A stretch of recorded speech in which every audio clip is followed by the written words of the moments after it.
This is the day the Lord has made. We will rejoice and be glad in it. That is Psalm 118:24. Had to make sure. Today is one of those days where I'm just my head is spinning. It's been one thing after another. I'm finally getting to an end of it.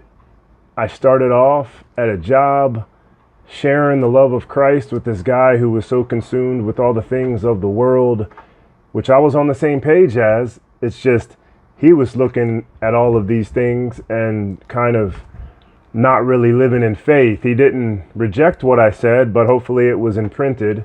At some point it resonates. And then I got hit with some ultimate testing when I stopped at a store after that, with people just inadvertently just blocking the path and not realizing it and being so ensconced in their own thing that they're not paying attention to others. And then as soon as I started to go forward, then they just abruptly went forward and kind of bumped me, and they thought it was my fault. And I was just like, you got to be kidding me. I was waiting here for 30 seconds. Just one of those things that when you're starting productively and seemingly on a high, and then you get so easily, it's like, I'm staring this guy down like, are you kidding me? Like I wanted to kill him. And then I had to catch myself. And it's so quickly that peace or that feeling can be stolen. And it's a constant reflection back to the Lord. And that's why it's so simple. This is the day the Lord has made. Everything good that happens, he's letting happen. Everything that is bad that happens, he's allowing it to happen. And it can sharpen us for better or worse, to give praise and gratitude in the good times and the bad. I was in the book of Revelation. I wanted to talk about something very heavy. I've had so many things on my mind. I thought about just leaving a prayer here today. But then I was like, I'm just going to keep it very simple. This is the day the Lord has made. We will rejoice and be glad in it. If you are here and alive and hearing this, reading this right now, this is the day the Lord has made.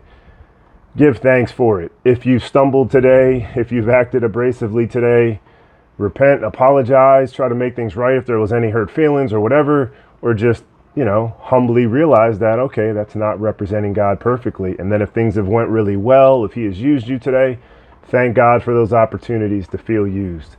This is the day, and every day is the same. And give us each day our daily bread. Forgive us our trespasses as we forgive those who trespass against us. That is the biggest one. Every day we have a chance to forgive somebody for a slight, for a cutoff on the road, for whatever. Something I have to remind myself all the time.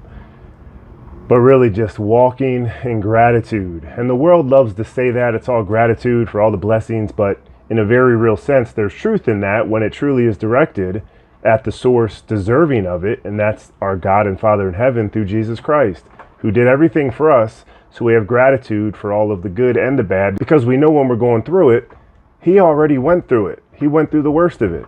So we should take joy in that. That's it. I hope this finds you well. God bless. We'll see you tomorrow.